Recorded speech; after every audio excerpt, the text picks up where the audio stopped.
하나님 감사합니다. 주의 사랑을 큰 소리로 외치며 찬양할 수 있는 마음 주심에 감사합니다. 또한 주께서 우리를 주님 말씀 앞에 불러주시고 하나님 음성 들을 수 있는 시간 주심에 감사합니다. 들을 길을 주시고 우리 마음 열어주셔서 우리 마음의 말씀이 성령이 역사할 수 있도록 그리하여 우리가 하나님의 사람 되도록 주님 역사하여 주시옵소서. 예수님의 이름 받들어 기도드리옵나이다. 아멘. 오늘 하나님께서 우리에게 주시는 말씀은 사도행전 20장 22절에서 24절의 말씀입니다. 사도행전 20장 22절에서 24절의 말씀입니다. 제가 하나님 말씀 받들어 읽겠습니다. 하나님 말씀 경청하시기 바랍니다. 보라, 이제 나는 성령에 매여 예루살렘으로 가는데 거기서 무슨 일을 당할는지 알지 못하노라. 오직 성령이 각 성에서 내게 증언하여 결박과 환난이 나를 기다린다 하시나 내가 달려갈 길과 주 예수께 받은 사명 곧 하나님의 은혜의 복음을 증언하는 일을 마치려 하면은 나의 생명조차 조금도 귀한 것으로 여기지 아니하노라. 아멘. 하나님의 말씀입니다. 오늘은 사도행전 20장 22절에서 24절 말씀을 중심으로 환난이 기다린다 할지라도 라는 제목으로 함께 하나님의 은혜 나누기를 원합니다. 먼저 말씀 듣기 전에 옆에 있는 분들과 잠깐 사랑 인사 나누시겠습니까? 예, 반갑습니다. 예. 우리들이 살면서 크게 몸담고 있는 관계가 직장과 교회와 또 가정입니다. 어느 직장인들에게 설문조사로 질문을 했어요. 왜 회사를 옮기느냐? 그렇게 질문을 하니까 크게 이유가 세 가지였다고 합니다. 첫째는 연봉, 돈이죠. 회사에 다니고 일을 하는 이유가 내가 노동력을 제공하고 그 대가로 돈을 받는 것이기 때문에 대가가 너무 적을 때 직장을 옮기고 싶은 마음이 든다는 것입니다. 더구나 나하고 거의 비슷한 커리어와 능력을 가지고 있는 사람의 연봉을 들었는데 나보다 훨씬 많은 것 같아요. 그러면 당연히 그런 마음이 듭니다. 같은 직장에서 똑같은 일을 하는데 어떤 사람은 몇 불, 어떤 사람은 몇 불, 시간당. 그걸 모를 때는 괜찮은데 그걸 알고 났어요. 그러면 화가 나고 마음이 가만히 있지 못합니다. 그래서 나를 이렇게 대우하다니 이런 생각이 들어서 옮기고 싶어하는 마음이 당연지사 들게 됩니다. 또 일이라고 합니다. 일이 나랑 맞지 않을 때 스트레스 받고 힘이 들죠. 그리고 나는 이 일을 잘할 수 있는데 엉뚱한 일을 자꾸 시키는 거예요. 그것은 이 사람이 나를 나가라고 하는 소린가 이러면서 그 마음 가운데 옮기고자 하는 마음이 든다는 거예요.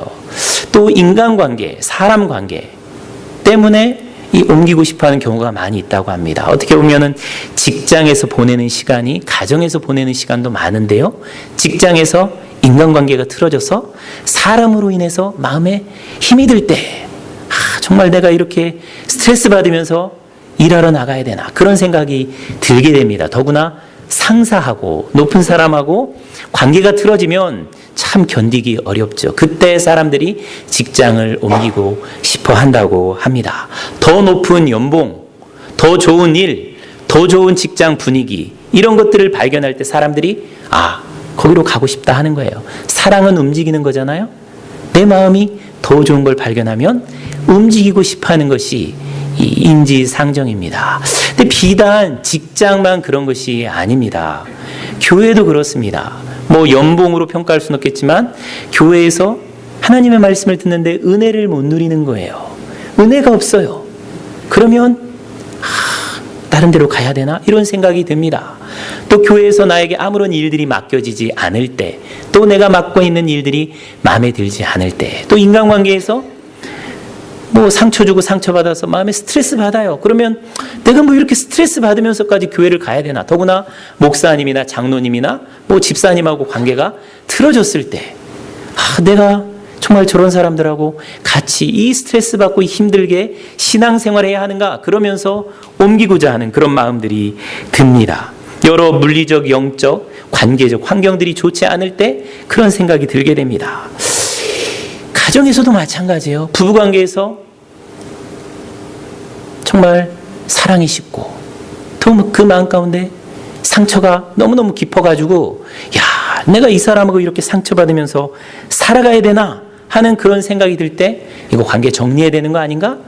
그런 생각이 들 때가 있습니다. 성격차가 너무 클 때, 가정 환경이 너무나 어려울 때 이런 생각들이 들 때가 있습니다.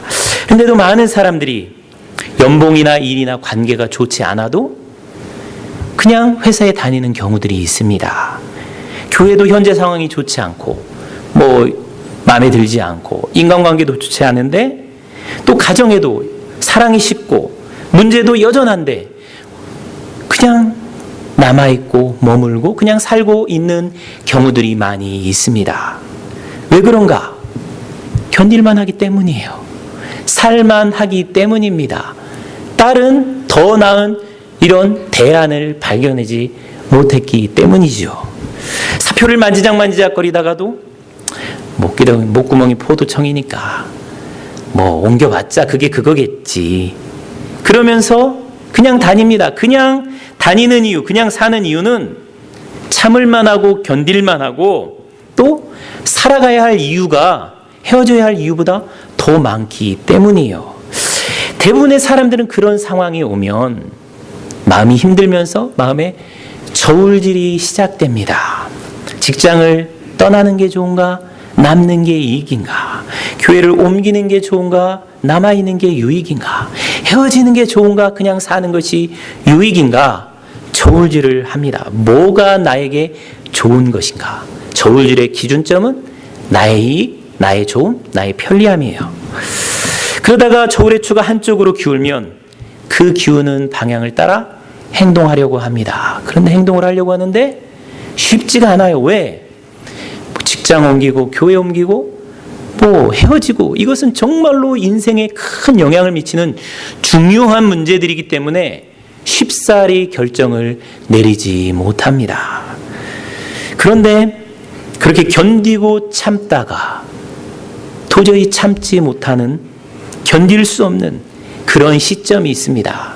한계 상황에 이르게 되는 거죠. 영어로 critical situation, melting point에 이르게 되는 거죠. 폭발하는 시점이고 녹아버리는 시점이고 참을성의 인내의 한계에 도달하는 시점입니다. 그때가 언젠가요? 그때는 바로 비전과 가능성과 희망이 보이지 않는 시점입니다. 회사에 다니는데 연봉도 적고 일도 마음에 들지 않고 관계가 힘들어도 앞으로 더 좋아질 가능성이 있다. 연봉도 높아지고 일도 나한테 맞는 일들이 주어질 것이고 또 내가 찾을 수 있고 또 인간관계도 훨씬 더 좋아질 가능성이 있다. 그 가능성이 희망이 소망이 더 많으면 그 어려움들을 이겨냅니다. 소망 가운데 일을 합니다. 교회도 마찬가지예요. 내가 여기 있으면 내가 변하든지 교회가 변하든지 환경이 바뀌겠다, 성장하겠다, 가능성이 있겠다 이럴 때 희생하고 헌신합니다. 그러나 가능성 비전이 보이지 않으면 마음이 너무너무 힘들어져서 옮길 수밖에 없게 되는 거예요. 목사님이 변할 가능성이 전혀 보이지 않아요. 그러면 움직일 수밖에 없는 것이죠. 부부관계도 마찬가지입니다. 현재 관계가 아무리 힘들어도 남편이 변할 가능성, 아내가 변할 가능성, 내가 변화돼서 사랑으로 다시 섬길 수 있겠다. 옛사랑, 첫사랑을 다시 회복할 수 있겠다. 그런 마음이 들면 아무리 힘들어도 견디고 참고 이겨냅니다. 그러나 도저히 가능성이 없어. 변화될 가능성이 없어. 첫사랑으로 돌아갈 희망이 전혀 없어. 나에게는 암흑과 절망밖에 없어. 라는 생각이 들 때 절망하고 헤어질 수밖에 없는 결정을 내리게 됩니다. 이것이 비전과 가능성의 능력입니다. 비전, 가능성이 있으면 모든 어려움을 능히 이기고 견디어냅니다. 이민 오는 거, 이민 생활하는 거. 여러분, 힘들 걸 예상했잖아요? 어려울 걸 예상했잖아요? 그런데 이민 와서 또 이민 생활을 해 나아가고 있습니다. 왜? 지금 이렇게 견디면, 지금 이렇게 고생하면 앞으로 나아지겠지, 좋아지겠지, 살만 나겠지. 그런 희망과 비전과 가능성이 있기 때문에 지금 현재의 어려움, 이민 생활의 어려움들을 이겨내며 살아가고 있습니다. 희망, 가능성, 비전이 있을 때 견디고 그것이 사라질 때 무너지고 옮겨가고 헤어지게 되는 것이죠. 이것이 일반적으로 세상 사람들이 중요한 결정을 만들게 하는 요인들입니다. 그런데 신앙 믿음은 한 단계 더 나가는 것입니다. 정말 어떤 사람이 신앙이 있나 없나 그것이 드러나고 그것이 판가름되는 시기는 평소가 아닙니다. 모든 일이 노멀하게 돌아갈 때가 아니에요. 그 신앙이 있나 없나, 이 사람이 정말 믿음이 있나 없나 그것이 드러나는 시기는 절망, 한계 상황, 폭발하려는 그 시점, 희망이 보이지 않는 시점, 어둡고 캄캄하고 암흑이 예상되는 그 시점입니다. 어두울수록 빛이 드러나듯이 대낮에는 빛이 드러나지 않아요. 그러나 어두울 때 밤에 빛이 드러나는 것처럼 신앙이라는 보석은 대낮에 노멀한 상황에 드러나지 않습니다. 모든 일이 암흑이고 절망이고 가능성과 비전이 보이지 않는 그 시점에 믿음이 있는 사람인가 없는 사람인가 드러나게 되어 있는 것이지요. 사람들이 절망하는 이유는 비전과 가능성이 없기 때문입니다. 그런데 비전과 가능성이 없다고 말하는 원인은 다 환경, 상황, 조건을 보기 때문입니다. 상황, 환경, 조건이 안 좋을 때 비전이 없다, 가능성이 없다 그렇게 이야기를 합니다. 그러나 상황과 환경과 조건이 안 보일 때 더 잘 보이는 것이 있어요. 그게 뭐냐면 하나님입니다. 믿음이 있는 사람은 절망스럽고 어둡고 캄캄할 때 하나님이 더 잘 보여요. 그래서 하나님을 비전으로 삼습니다. 하나님을 비전으로 삼는 사람은 비전을 보게 되어 있어요. 하나님이 비전이기 때문에 아무리 상황이 힘들어도 하나님은 보이거든요. 그래서 하나님을 비전 삼은 사람은 항상 비전이 있다라고 이야기를 합니다. 상황, 환경, 조건이 안 좋고 절망스러울 때 절망의 상황 가운데 역사하시는 하나님을 보는 것, 이것이 믿음이고 이것을 보는 능력이 믿음의 능력입니다. 어두울 때 하나님을 보는 것, 이것이 믿음이에요. 하나님이 보이는 것, 이것이 또한 비전입니다. 즉 비전은 세상의 어떤 환경과 상황과 조건이 아니라 하나님 자신입니다. 신앙인은 하나님 자신을 비전으로 삼은 사람입니다.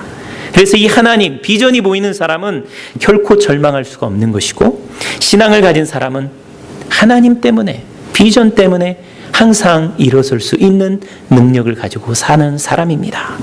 그렇기 때문에 신앙생활, 믿음생활은 하나님을 비전으로 삼아서 하나님을 알아가는 삶입니다. 신앙생활을 그저 교회에 와서 사람들이 모여서 예배하고 설교 듣고 헌금하고 친교하고 봉사하는 정도로 알면 그것은 신앙생활을 전혀 모르거나 신앙생활에 대해서 오해하는 것입니다. 신앙생활은 인간을 만나서 교제하는 것이 아니라 하나님을 만나고 하나님을 알아가고 하나님을 비전으로 삼아서 그 하나님을 바라보며 살아가는 거예요. 이게 신앙생활입니다. 그런데 하나님이 어느 상황에 잘 보이나, 참 희한하게도 하나님은, 그리고 신비하게도 하나님은 항상 절망의 상황, 꽉 막힌 상황, 답답한 상황, 일이 꼬이고 일이 안 풀리는 상황, 세상에서 해고되고 이웃과 다투고 월급이 적고 뭐가 잘 일이 안 풀리고 교회에서 다툼이 있고 이혼당하고 해고되고 쫓겨나고, 그때 하나님이 보여요. 참 희한하고 신비합니다. 평소에는 하나님이 안 보여요. 성경의 애들이 다 그렇습니다. 아브라함이 아버지 집에서 75년 살 동안은 신앙이 자라지 않았어요. 그런데 본토 친척 아비 집을 떠나서 하나님의 말씀을 듣고 나아갔을 때 신앙이 생겨나기 시작했습니다. 그 신앙이 자란 것은 자기 와이프 사라의 경수가 끊어져서 아이가 태어날 가능성이 전혀 없어졌을 때, 아브라함아 하늘의 별을 봐라, 네 후손이 저렇게 될 것이다. 도저히 믿을 수 없는 상황에서 하나님의 약속의 말씀을 붙들고, 그래요 하나님 그렇게 될 줄 믿습니다 했을 때 믿음의 삶이 시작이 되는 거예요. 약속받고 25년이 지나서 100세가 됐는데 자식이 없어요. 그때 아들이 있을 것이다 라고 말씀했을 때, 그것을 믿을 때 아브라함이 믿음의 조상이 되는 거예요. 모세도 마찬가지입니다. 자기 힘으로 뭔가 해보려고 했을 때 이스라엘 민족을 구원하는 구원자가 되지 않았습니다. 뒤에는 바로의 군대가 쫓아오고 좌우는 언덕이라 막혀있고 앞에는 홍해로 꽉 막힌 상황, 절망적인 상황에서 믿음으로 홍해의 지팡이를 치고 한 걸음 내디뎠을 때 그가 영적인 이스라엘 민족의 구원자로 등장할 수 있었습니다. 다윗을 보세요. 다윗이 궁궐에 있었을 때 모든 환경이 좋았을 때는 타락하는 것밖에 없었습니다. 그러나 다윗의 신앙이 회복되고 새로워졌을 때는 광야로 쫓겨났을 때요. 광야로 갔을 때, 아둘람 굴에 있을 때, 아들한테 쫓겨나서 광야에 있을 때 비로소 광야가 성소이고 광야가 하나님의 날개 그늘 아래인 것을 발견할 수 있었습니다. 신앙이란 그런 거예요. 힘들고 어려운 상황에서 하나님을 바라볼 때 신앙이 새로워지는 것입니다. 많은 사람들이 자녀들 교회를 정할 때 교육 환경을 보고 교회를 정합니다. 환경이 좋으면 신앙이 좋아질 것이다. 정말 그렇습니까? 환경이 신앙을 만들어줍니까? 물리적 환경, 교육 환경이 신앙을 만들어줍니까? No, 전혀 그렇지 않습니다. 만약 환경이 신앙을 좋게 만들어준다면 지금 한국교회나 미국교회는 1960년대, 70년대, 80년대의 한국교회에 비해서 훨씬 더 폭발적으로 부흥의 역사가 일어나야 됐을 거예요. 그때는 에어컨도 없었어요. 이런 프로젝트도 없었습니다. 방송시설도 없었어요. 마룻바닥에 앉거나, 그죠? 우리 같은 경우는 화장실하고 부엌이 같이 붙어있는 곳에서 밥 해먹고 거기서 자고 그러면서 기도하고 그러면서 신앙생활했던 기억이 있습니다. 그때 하나님을 뜨겁게 믿었고 인생을 하나님 앞에 헌신하기로 결단했던 기억들이 있습니다. 좋은 환경이 믿음을 자라게 하기보다는 오히려 어려운 환경에도 불구하고 믿음을 갖고 하나님을 의지하며 나아갈 때 신앙이 자라나는 거예요. 환경이 절망스러울수록 하나님을 더 의지하기 때문에 하나님을 더 알아가게 되어 있는 것입니다. 일부러 어려운 상황을 만들 필요는 없지만 환경이 불리한 것이 아니라 유익이라는 것을 우리는 기억해야 합니다. 겉으로 보이는 외적 물리적 환경을 쫓아서 교회를 옮기는 부모에게서 배울 신앙은 하나도 없습니다. 자녀가 외모를 쫓아서 신앙의 본질 예수의 정신을 쫓아서 어떻게 하면 하나님을 더 잘 믿을 수 있을까? 그것을 쫓아서 움직이지 아니하고 그저 환경, 조건, 상황 이거에 따라서 움직일 때 자녀들이 신앙을 배울 수 있는 가능성은 없습니다. 절대로 거기에 신앙의 대물림은 일어나지 않습니다. 정말로 예수의 정신을 가진 부모, 어떻게 하면 어려운 가운데서도 우리가 서로 사랑하며 하나님을 잘 믿을 수 있을까? 잘 믿어보자. 그렇게 권면하면서 기도하는 부모에게서 신앙을 배우지 환경이 어쩌고 사람이 어쩌고 불평하고 원망하는 부모에게서 배울 신앙은 없는 거예요. 이렇게 비전과 가능성, 희망이 보이지 않는 순간, 절망적인 환경 그 순간, 그 상황이 바로 믿음, 신앙을 배울 수 있는 절호의 기회입니다. 이 기회에 하나님을 믿고 하나님을 비전 삼아서 한 걸음 내디디면 신앙이 성장해요. 근데 수많은 사람들이 그 기회를 놓쳐버려요. 관계가 어렵고 환경이 어려울 때 그냥 피해서 도망가 버립니다. 회피하는 거예요. 직면하지 않아요. 그렇기 때문에 신앙이 성장하지 않습니다. 비전과 가능성, 희망이 보이지 않을 때 도망가고 피하고 헤어지면 신앙을 배우지 못합니다. 오히려 그때 믿음으로 절망적인 상황, 힘들고 어려운 상황, 그것이 예상된다 할지라도 한 걸음 믿음으로 나아갈 때 신앙을 배우게 됩니다. 그리고 그것이 신앙이에요. 오늘 우리가 함께 읽은 사도행전을 보면 사도 바울의 모습이 등장합니다.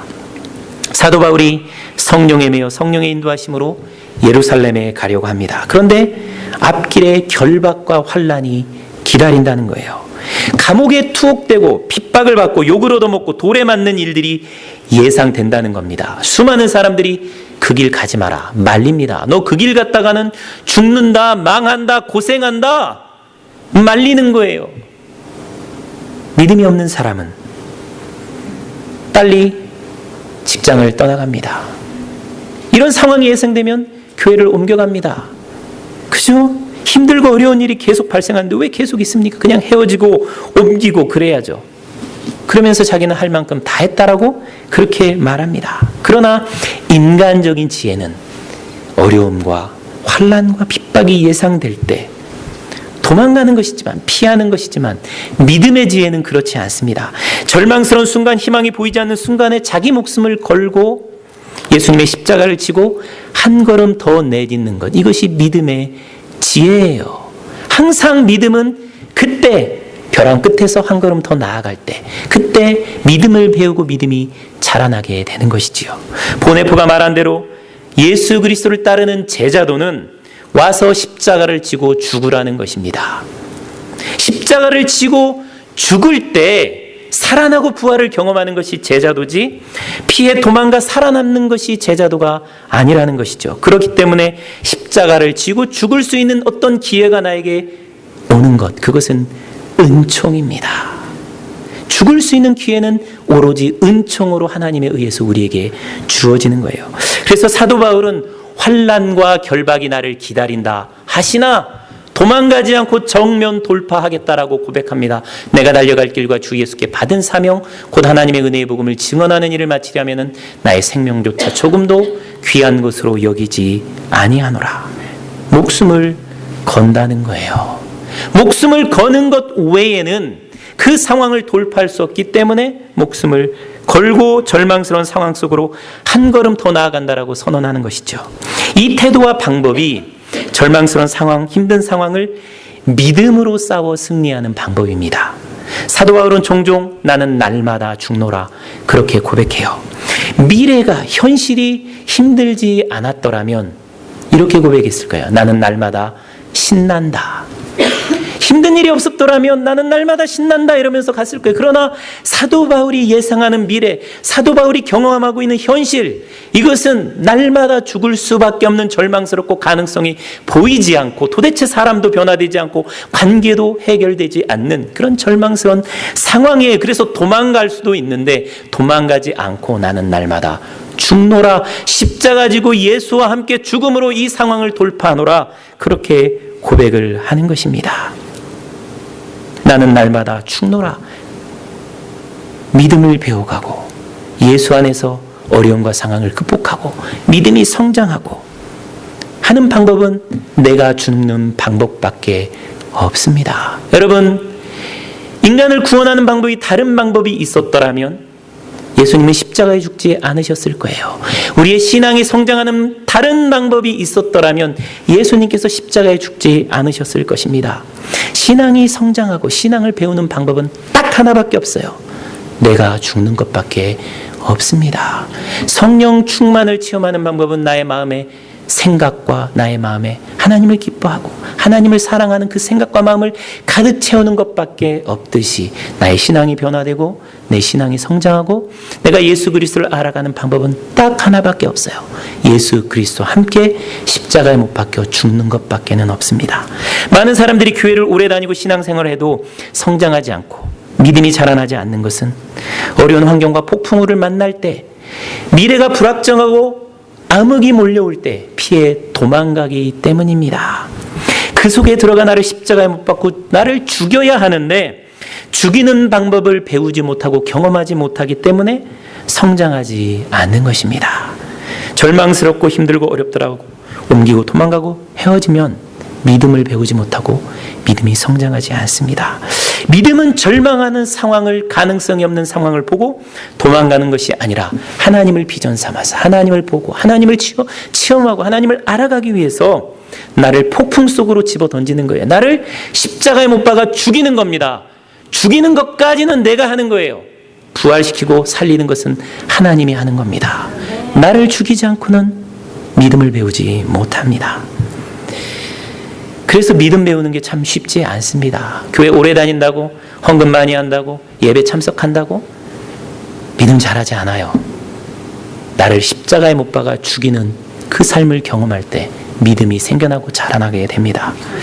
그렇기 때문에 믿음은 목숨, 자기 인생을 거는 겁니다. 인생 걸지 않고 믿음 잘하지 않습니다. 자랑은 아니지만 제 아내가 며칠 전에 고백하기를 자기는 3번 하나님께 인생을 걸었다는 거예요. 첫 번째는 대학교 졸업하고 선교단체 간사로 콜링을 받았을 때 내가 헌신하겠습니다 라고 결단할 때 자기 인생을 걸었다라는 거예요. 시골에서 부모님이 유학시켜서 대학교 졸업하면 좋은 직장 가서 돈을 벌 거라고 생각했는데 선교단체에서 캠퍼스 미니스트리 해라 콜링을 하니까 하나님께서 부르시는 콜링으로 알고 자기 인생을 헌신하는 거예요. 월급 200불이에요. 20만 원.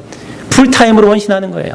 그때 인생을 걸었다는 겁니다. 두 번째는 월급 400불, 40만 원 받는 저하고 결혼할 때 자기 인생을 걸었다는 것입니다. 남편이 나를 먹여주는 것이 아니라 하나님께서 나를 먹여주실 것이다. 그렇게 인생을 걸었더니 좋은 직장 취업이 됐습니다. 세 번째는 한국의 직장을 포기하고 미국에 이 교회를 개척할 때 인생을 걸었다는 것입니다. 제 와이프 연봉이 한 7만 불 넘어갑니다. 제가 한국에서 교회를 다니면 적어도 목사는 한 3만 불 받잖아요. 합치면 10만 불 넘어갑니다.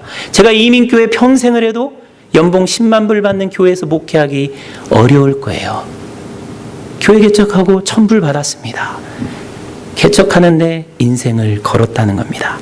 인생을 거는 결정은 믿음의 결정인데 그 결정의 특징은 세상의 이익과는 전혀 동떨어진 계산되지 않은 결정이라는 것입니다.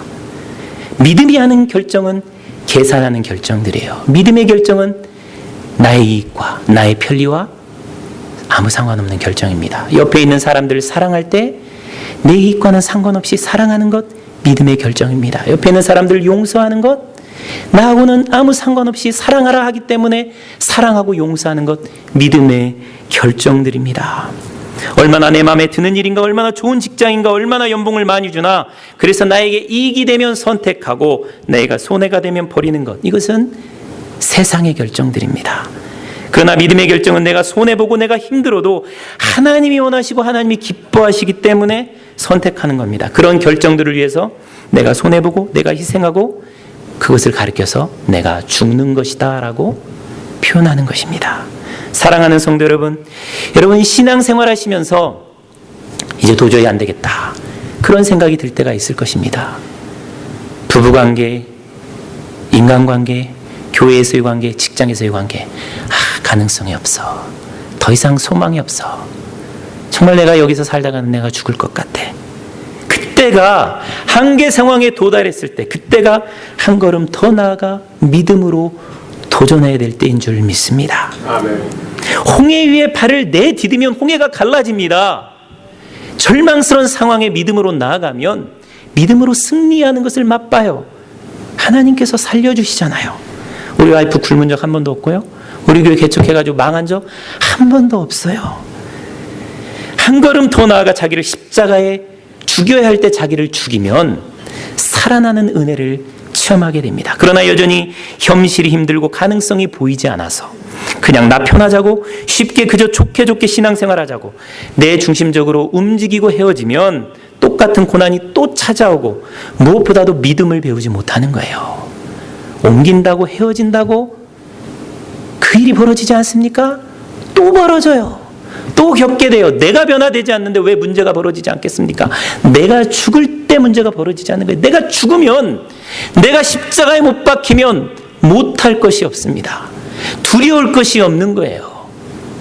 용서하지 못할 사람이 없고 사랑하지 못할 사람이 없고 희생하지 못할 것이 없어요. 내가 십자가에 못 박히지 않았기 때문에 두렵고 힘들고 피하기만 하려고 하는 것입니다. 이렇게 자기를 죽이기 위해서 믿음으로 도전하는 것 쉽지 않습니다. 그렇기 때문에 나를 십자가에 못 박기 위해서는 믿음의 용기가 필요합니다. 데이비드 그리핀이라는 사람이 힘과 용기의 차이라는 글을 이렇게 썼습니다.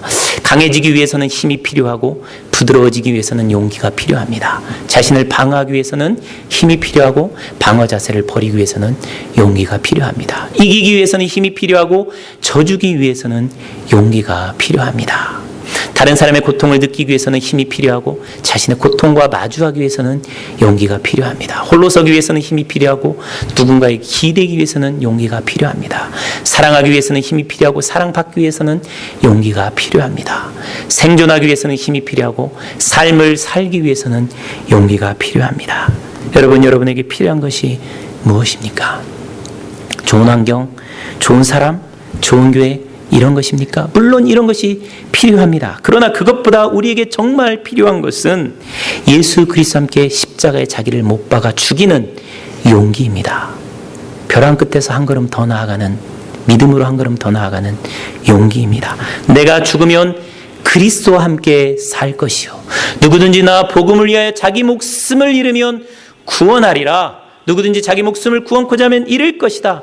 이것이 기독교의 진리입니다. 내가 죽지 않고 믿음을 배우는 것, 신앙을 배우는 것, 그것은 불가능합니다.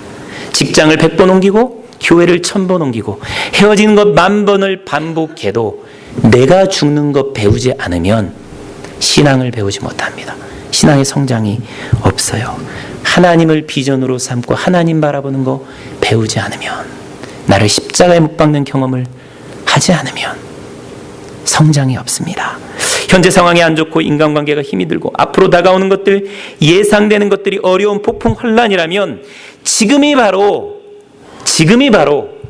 신앙과 믿음을 배울 수 있는 찬스입니다.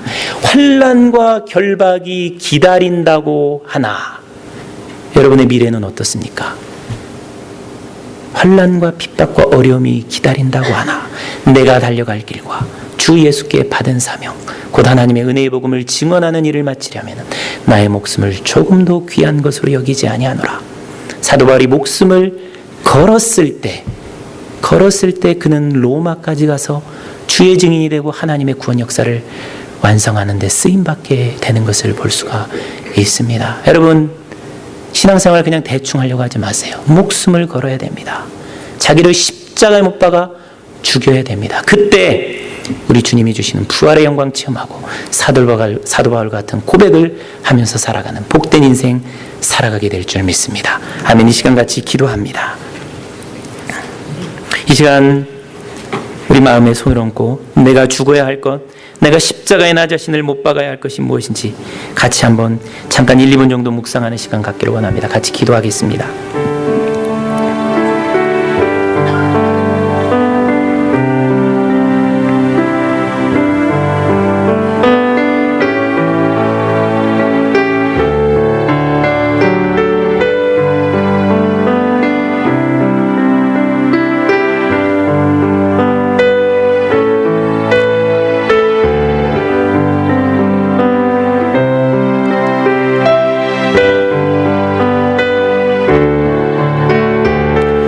살아계신 하나님 아버지, 우리의 신앙을 우리 하나님께서 불쌍히 여겨 주셔서 신앙을 배우고 신앙을 성장시키기 위해서 우리 인생의 수많은 환난과 정말로 한계적인 상황과 비전과 가능성이 보이지 않는 그런 한계적이고 절망적인 상황들을 허락하시는 것을 깨닫습니다.